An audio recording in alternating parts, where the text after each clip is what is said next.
The Minnesota Vikings have made a major move bringing back Aaron Jones to this team, and this has some serious implications about what is going to be happening in free agency, the draft, as well as what the future of this Vikings team will look like. We're going to be talking about all of that here in this video, breaking down everything that's going to be happening as we get towards the NFL draft. But very quickly before we get into this video, we're currently sitting at 706 subscribers with the ultimate goal of getting to 1,000 before the NFL draft. So if you're watching this video and you haven't already, be sure to hit the sub button and you get all your Vikings news right here. But without any further ado, Griffen, let's get into this major report that happened to just drop moments ago that Aaron Jones is re-signing with the Minnesota Vikings on a 2-year, $20 million deal that includes $13 million guaranteed per sources, and the deal was negotiated by Drew Rosenhaus. And this is a deal that we have been waiting for. This is one that we've mentioned that needed to happen before we get into the weeds of the NFL offseason where we're seeing all these moves made. Now that Aaron Jones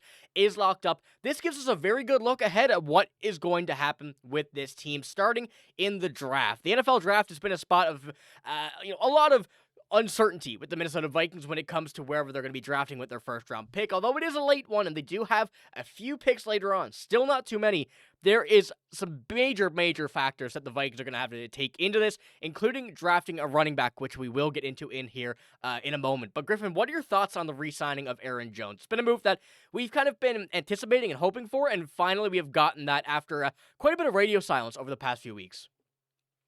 Yeah, it was really quiet for a while there. Around the Super Bowl time was when it was really heating up as far as what the negotiations were, but the Vikings wanted to bring him back. We knew during the season how Aaron Jones felt, how he wanted to retire a Minnesota Viking.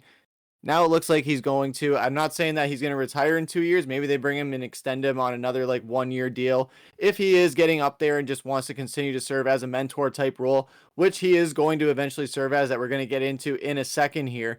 But in general, I love it. I think that he played a great season last year, over 1,000 yards. We finally have a reliable rusher where filled in the void that Dalvin Cook left. And we know that Aaron Jones' health is a major concern, but if they go out and get somebody, it relieves a bit of pressure off of him as far as just mentally and physically and not having to do as much. But like you see there, career high in rushing yards. He had a phenomenal season. Can't wait to see what he can build upon that. And he is one of those guys where once he settles in with the franchise, like we saw in Green Bay, he can just continue to excel and be one of those difference makers. He continued to be that with Minnesota like we hoped he would be. There was a lot of question marks, a lot of people saying that he might not have enough juice left in the tank. He's injured, all these things. He played every game this season despite battling through injuries throughout the week and being questionable and day to day on a lot of weeks. However, he was still lacing up on game day. He was still going out there and contributing, doing the best that he can. There was a few fumble issues, but again, having this stability now within Minnesota, not having to worry about just being on a 1-year deal, having 2 years to kind of work with that, I love it. We paid a little bit more than might have expected. However, going towards locking him down and making sure he can stay Minnesota Viking for a while, that's a great sign. Yeah, and that's exactly what I wanted to touch on next, is the price. And when we're looking at SpotTrack's market value for Aaron Jones, they had him listed at $5.6 million. Now, that is about double what he made is about double his market value, but this is something that really just made it sure that Aaron Jones will not test free agency. The Vikings can lock him up, keep him these 2 years after what we had seen last year, as you mentioned, with career highs in pretty much all of these stats for Aaron Jones.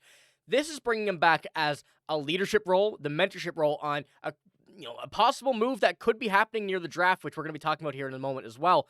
But it's also really just putting their trust in Aaron Jones. And that right there is an amount of money that the Vikings are able to spend with what their cap space is looking like, what other moves they had to be made, and paying him $10 million per season over 2 seasons is absolutely not a horrible deal. $10 million per season over the next 2 seasons is a deal that I really don't mind, although it is a bit of an overpay. When we are looking at the cap space the Vikings have here, $63 million is quite a bit of money, and being able to allocate $10 million of that to Aaron Jones, a guy that last year put up numbers, really put the Vikings in the spot where they allowed them to be able to win a lot of games, you really cannot complain about that.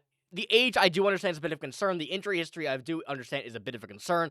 But last year, he really showed to, bypass a lot of that. And although they do regress early, running backs do have a value that is very hard to kind of justify putting at a specific market value and a specific price. So overall, I really don't hate it. But this contract really tells me as well that what Alex Lewis had to say here is a guarantee. The Vikings are looking to either, they got back their running back. They're either looking on free agency or the team is likely to draft a running back.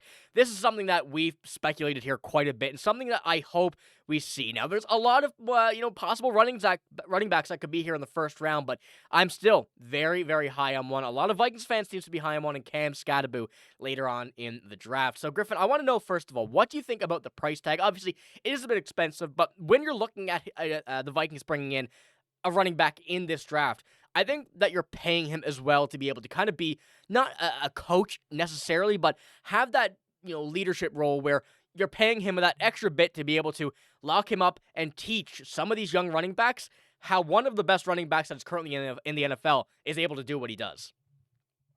Yeah, I think the contract size that they got him for, like you said, running backs are not at an entire premium in this league. But when you have a good running back, you need to value him. You know who learned that the hard way? The New York Giants. They're paying the price for it big time with letting Saquon go and not paying him.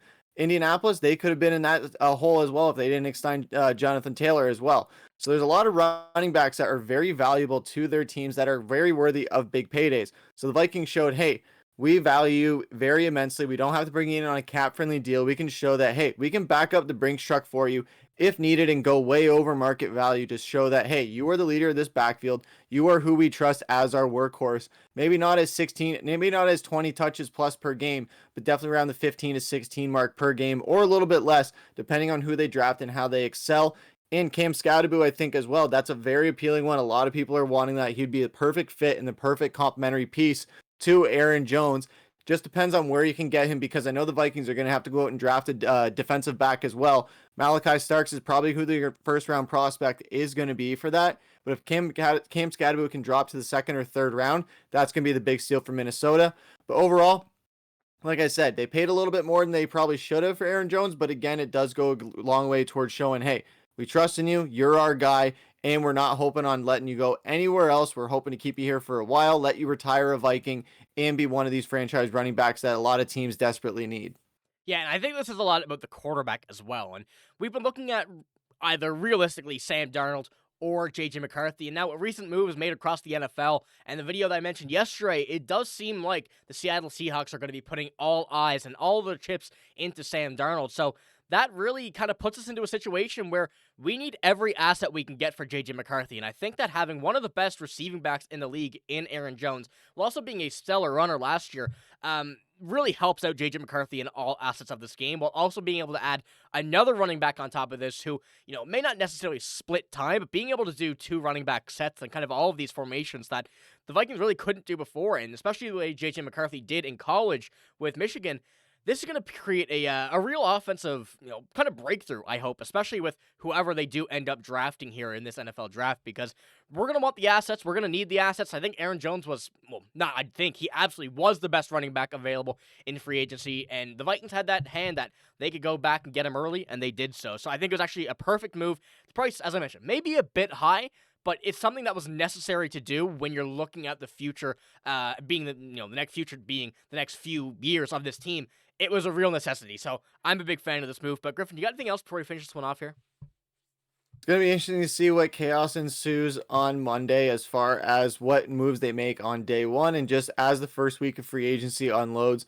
So we're going to have lots of updates for you guys there. I know everyone is anticipating a few different quarterbacks on where they're going to go, whether they stay in Minnesota, whether they go somewhere else, whether they come to Minnesota, or vice versa. It's going to be a lot of craziness, and can't wait to bring you guys a lot of updates. Yeah, we have a lot of stuff coming, so be sure to hit the sub button if you haven't already, if you're looking for a spot for all of your Vikings news. But we're signing out with these Dalvin Cook jerseys.